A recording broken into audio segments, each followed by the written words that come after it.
A new study has been put out by The Lancet shows that each year, economic sanctions put out by the US and the EU combined have killed 500,000 people a year. Now, the story, that's an astronomical amount of people that have been murdered by economic policy. Or I shouldn't say economic policy, because it's not economic policy, it's political policy. Now,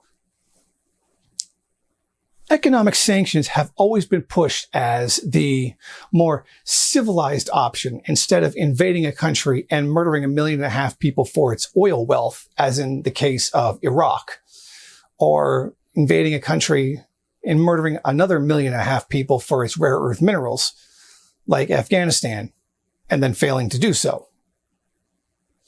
Now, we're always fed this idea that it's more civilized to put sanctions on a country, and it's justified in doing so because they disagree with us, or essentially their country doesn't want to live as a colony of the United States, a neo-colony, a victim of imperialism.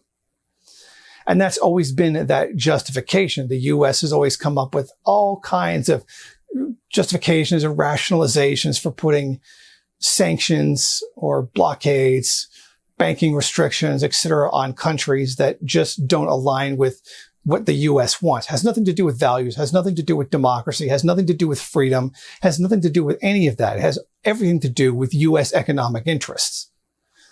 Look at all the sanctions and whatnot that have been put against Venezuela over the past 20 years for the audacity of just not wanting to be essentially a U.S. puppet for oil production. Now, how many of those 500,000 deaths a year that have been caused by U.S. and EU sanctions have occurred in that country? And isn't that what we're fed? Why capitalism is supposedly so civilized? Oh, we don't kill people like communists do, when in fact, yes, they do. And in fact, kill astronomically more people. These sanctions alone absolutely prove that. It is absolutely bloodier than any revolution that has ever taken place in communism. I mean, I could even point to the 1.6 billion killed by capitalism list that I created over a decade ago, which a ton of people have plagiarized and none have given me credit for. But look at it. No matter how much you actually prove to people that capitalism actually is the bloodier system, actually is the system of inhumanity. I mean, it's pretty much obvious by the way it treats people in general, never mind the actual killings of people. They will just ignore it.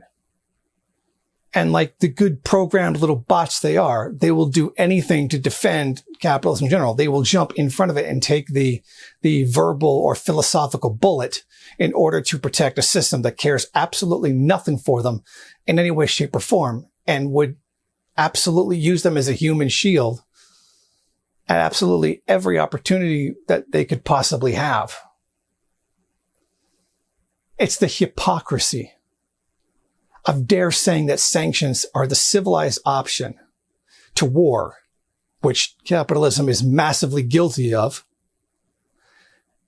and then turning around and causing this amount of death and suffering and saying that they're the peaceful alternative. They're the peaceful alternative, the humane alternative to socialism. Absolutely mind-boggling. And no matter how much you prove it, like you show this, these are bourgeois scholars. These are people who believe in capitalism, criticizing capitalism itself.